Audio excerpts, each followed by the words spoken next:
ને કોઈ એક પદાધિકારીની પાંચે પાંચ પદાધિકારી. પણ જુનાગઢના જે પ્રશ્નો છે એના જવાબ તો તમારે જ આપવા પડશે. જાહેર મંચ ઉપર જવાબ પણ જાહેર મંચ ઉપર તમે જે કાર્યક્રમ કરી શકતા હોય તો જાહેર મંચ ઉપર તમે જવાબ કેમ નથી આપી શકતા? ભ્રષ્ટાચાર ક્યારેય સાબિત થતું નથી. પદાધિકારીમાં બી હોશિયાર કોણ છે, ઓછો હોશિયાર કોણ છે એ બધાને ખબર છે, પણ બધા સામૂહિક આવો, કોઈની મનની મનમાં ન રહી જાય કે સરકાર દ્વારા એને 12 થી 13,000 રૂપિયા નગરસેવકનો પગાર હોય. બેઠા છો તો જવાબ આપવો પડે. દેશી પકવાન હોટલે જાય નહીં મળવા, ખાલી સ્વિમિંગ પુલના પૈસાનો ફિગર તમે સાંભળશો તમને નીંદર નહીં આવે. તળાવની અંદર પાર્કિંગ ક્યાં? તમે 6 જણા 7 જણા ફોટા પડાવવા પહોંચી જ જાય. કેમ ના આવે? ફોટા પડાવવા તો રોજ જતા, ફોટા તો પડાવો. માણસ ગુસ્સો થાય એટલે શું કરે? ફરજ ઉકાળો સીધો ગુનો દાખલ કરી દે. 2 મહિના એને સમજવામાં થઈ જાય, 6 મહિના ઓફિસનું કામ કરે. વાય વઈ તું. નમસ્કાર, અમારી વિશેષ રજૂઆતમાં આપનું સ્વાગત છે. હું છું પ્રતિક. જુનાગઢ મહાનગરપાલિકા જે અવારનવાર ચર્ચાનો વિષય હોય છે, ફરી એક વખત જુનાગઢ મહાનગરપાલિકા ચર્ચાનો વિષય બની છે. આ વખતે ચર્ચાનો વિષય એટલા માટે છે, જાણીતા જાગૃત નાગરિક અને પત્રકાર લોકેશ પોપરાણી દ્વારા ઓપન ચેલેન્જ અપાઈ છે. જી હા, જુનાગઢ મનપાના તમામ પદાધિકારીઓને ઓપન ચેલેન્જ અપાય છે ઓપન ડિબેટ માટે. આ કઈ ચેલેન્જ છે અને શા માટે તેઓએ આપી છે, આ વિશે વાતચીત કરવા માટે હાલ અત્યારે આપણી હારે સ્ટુડિયોમાં છે લોકેશ પોપરાણી. સ્વાગત છે આપનું સૌપ્રથમ તો. અચ્છા, આપના દ્વારા જે આ ઓપન ચેલેન્જ અપાય છે, જે જુનાગઢનો હદ સમૂહ કહી શકાય કાળવા ચોક ખાતે, કેવી આ ચેલેન્જ છે ને શા માટે આપના દ્વારા આ ચેલેન્જ તમામ પદાધિકારીઓને અપાય છે? જ્યારે ચૂંટણીનો સમય આવે છે ત્યારે કાળવા ચોકમાં પાથાણા કરીને લોકોના ઘરે જઈને મત માંગવામાં આવે છે, તો જવાબ એ લોકોની સામે જ બને છે ને. બિલકુલ, લોકોની સામે જવાબ આપે. મારે ક્યાં, હું ઓફ સ્ક્રીને નહીં આપું, ઓન સ્ક્રીન લાઈવ જ પૂછીશ. આપો જવાબ સાચા હોય તો હું તો ખુલ્લી છાતીએ કહું છું કે મારા પ્રશ્નનો જવાબ તમે આપી દો એટલે હું જુનાગઢ શહેર મૂકીને મારું ચૂંટણી કાર્ડ બદલાવી નાખું, બાકી તમારે રાજીનામું દઈ દેવાનું. ને કોઈ એક પદાધિકારીની પાંચે પાંચ પદાધિકારી.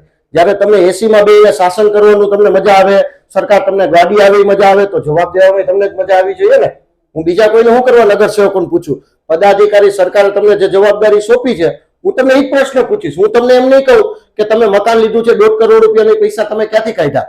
પણ જુનાગઢના જે પ્રશ્નો છે એના જવાબ તો તમારે જ આપવા પડશે, એ લોકોને જ આપવા પડશે.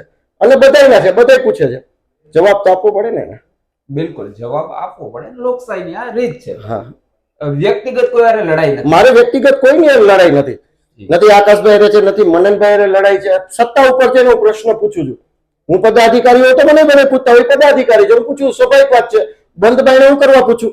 જાહેર મંચ ઉપર જવાબ પણ જાહેર મંચ ઉપર તમે જે કાર્યક્રમ કરી શકતા હોય તો જાહેર મંચ ઉપર તમે જવાબ કેમ નથી આપી શકતા? બિલકુલ.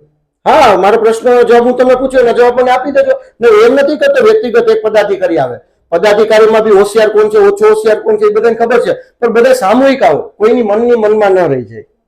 ટીમ થઈને આવો. હા, ટીમ થઈને આવો, ટીમ વર્ક સાથે આવો. તમે 5 અધિકારી આવો, હું એકલો બેઠો હું સામે. મને મારા પ્રશ્નનો જવાબ આપી દો. હું તમારી કોઈ ખાનગી વસ્તુ તમને નહીં પૂછું કે તમે મકાન ક્યાંથી લીધું, ગાડી કઈ લીધી, તમે ધંધો ક્યાંથી કર્યો, તમને કોઈ વસ્તુ નહીં પૂછું. તમારા પરિવાર જાણીતાઓ કોણ ક્યાં શું કરે છે એ મારો પ્રશ્ન નથી. હું તમને પ્રશ્ન પૂછું ને એને મને જવાબ આપી દેજો. જે કોર્પોરેશન લગતો હશે, લોકોને લગતા હશે ને એ પ્રશ્ન પૂછીશ. મનપાને લઈને જે લોકોને સમસ્યા હોય, લોકોના અનેક પ્રશ્નો હોય, એ અંગે તમે સમયાંતરે અવાજ ઉઠાવ્યો છે, જે પત્રકાર કહો કે પછી જાગૃત નાગરિક કહો. આજે છેલ્લો વિડીયો તમે ફેસબુકમાં વાયરલ કર્યો છે, એમાં તમે એવું સ્ટેટમેન્ટ આપો છો કે ભાઈ જે પદાધિકારીઓ છે, એકમાં તો તમે સ્પેસિફાઈ નામ પણ લીધેલ છે, ડેપ્યુટી મેયરે જોવા નથી મળતા. હા, એ તો હકીકત કીધું ને, હકીકત કીધું. એક કામ કરો, એક કામ કરો, લોકો તરફથી એટલે જનરલી હું તમને વાત કરું, પદાધિકારીની ચેમ્બર છે ને એ તમે કોઈ પૂછજો, દિવસના ઓછામાં ઓછા 20 થી 30 જણા બહાર જતા હશે.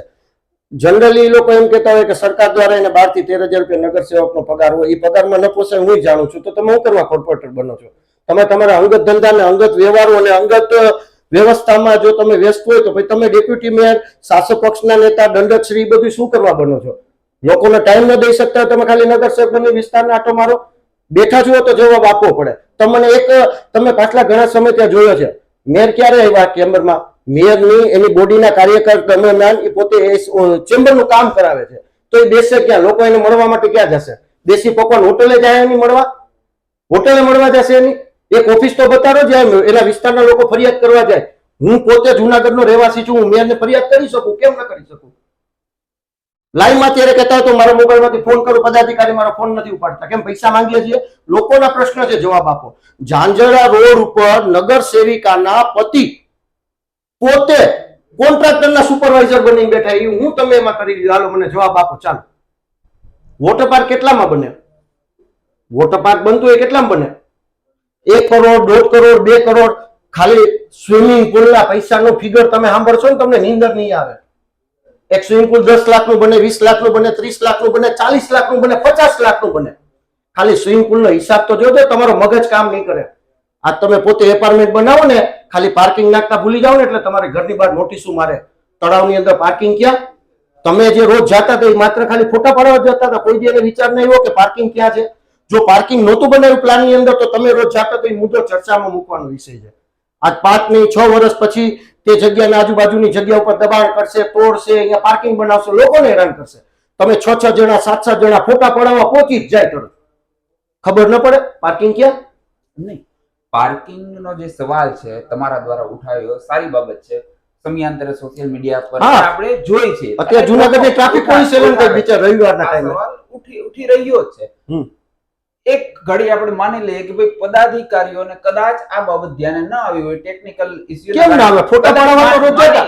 ફોટા તો પડાવો માની લઈએ, આપણે એક ઘડી માની લઈએ, પણ જે જવાબદાર ઇજનેરો છે, જે ટેકનિકલી સાઉન્ટિયાનો સ્ટાફ છે, એના ધ્યાને પણ આ બાબત નહીં આવી હોય. બધાને બધી ધ્યાન આવી હોય. આજે તમે ઓફિસની બહાર નીકળો, હું બહાર નીકળું, હું બટન કરતા ભૂલી જાઉં, તમે બંધ કરતા ભૂલી જાઓ, પછી બંનેને પ્રશ્ન આવે ને તો એમ જ કે તારો વાંક છે, મારો વાંક છે. ભાઈ ભાઈની ક્યારે ભૂલ ના કાઢે એટલામાં સમજી જાઓ.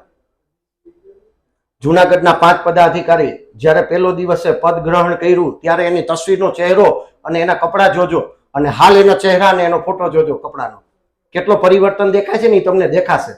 લોકસેવા દેખાય, ઈ તમને વિકાસ દેખાશે.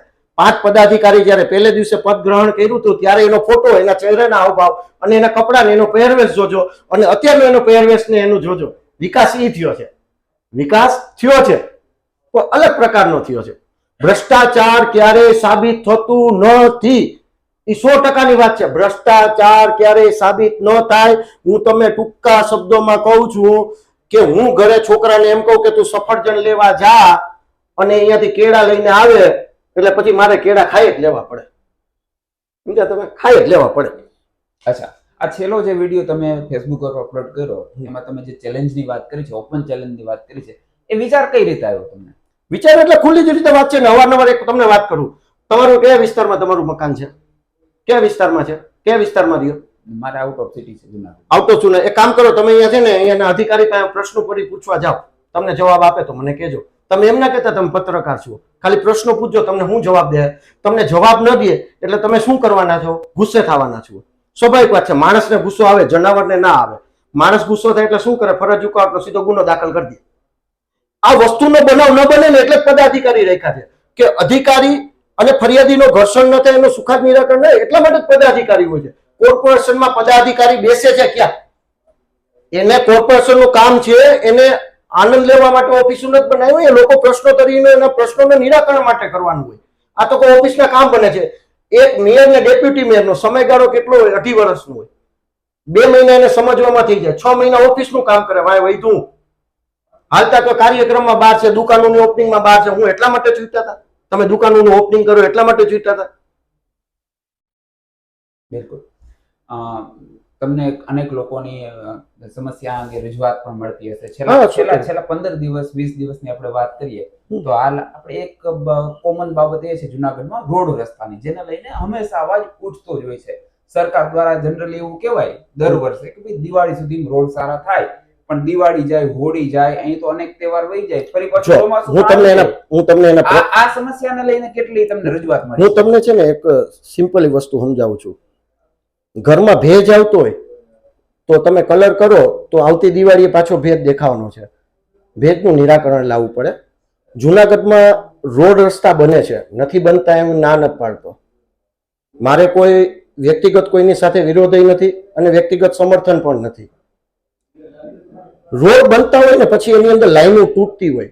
જેમ કે ઘણી વખત તમે બોલતા હોય કે હમણાં જે નવો રોડ બન્યો તોડી નાખવામાં આવ્યો.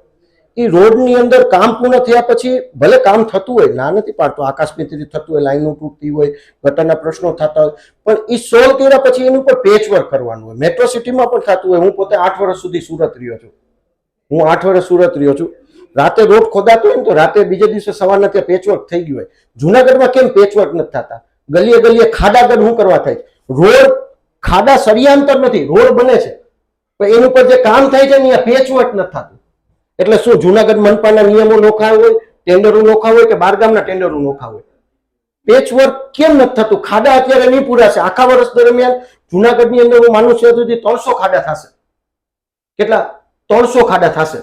હું તમને એક નાનીકડી સિમ્પલ એવી વાત કરું. ગિરિરાજ સોસાયટીની અંદર એક મકાનની અંદર અડધા મકાનમાં ડંકી છે ને એનો હાથો છે ને અંદરની બાજુ છે. હું 2 મહિના સુધી સરકારી કચેરી ધક્કા ખાધા, ભાઈ આ ડંકી મકાનની છે કે કોની છે, કોઈ જવાબ જ નથી, કોઈ બોલતું જ નથી. ઘણા પ્રશ્નો છે. અત્યારે બોલીશ ને તો એને એમ લાગશે હોમવર્ક કરવા મળશે. આવે ને તો મજા આવે. હું તો તમારી ચેલેન્જ નો હું ખુલ્લી ભર ચોકમાં કહું છું, અને મને ચિંતા નથી. મને ખબર છે કદાચ ચેલેન્જ નો ટાઈમ આવી છે તે કદાચ હું જીવતો ન હોઉં. તમને ભય છે?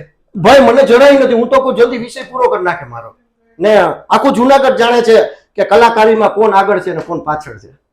તમે ચેલેન્જ આપી પછી એવી કોઈ વાત આવી છે સામે પક્ષથી 5 પદાધિકારીમાંથી કોઈ મીડિયેટર દ્વારા કોઈ વાત રખાય છે કે ભાઈ ન બોલે ને ખબર છે આ કોઈનું માનતો જ નથી. આખું જુનાગઢ જાણે છે કે લોકેશ છે ને કોઈનું માનતો જ નથી. એને ખબર છે કાંઈ નથી થવાનું. હું તો કહું અત્યારે આવી જાવ, મારે 10 મિનિટ. તમે પદાધિકારી જુઓ, હું તમને પ્રશ્નોત્તરી મૂકું, મને એનો જવાબ આપી દો. ચાલો માની લઈએ તમે ચેલેન્જ તો આપી દીધી, ઓપન ચેલેન્જ, પણ તમને નથી લાગતું કે કદાચ સપોઝ કે આ ચેલેન્જ ને બદલે તમે લેખિત પણ જઈ શકત? તમે લેખિત વાત કરું, સીએમઓ સુધી આપણે તમે રજૂઆત કરી શકત. આ પણ એક રસ્તો બની શકત ને? શું થાય એનાથી? હું તમને પૂછું છું શું થાય. હું તમને પૂછું શું થયું છે, શું થાય છે, મને જવાબ આપી દો. શું થાય? જુનાગઢના કડિયાવાડની અંદર દાતા રોડ ઉપર મારા મિત્ર છે હાર્દિકભાઈ, એના વાઇફને અત્યારે ઉપરથી સ્લેબ પડી ગયો. શું થયું? કોણ જવાબદાર?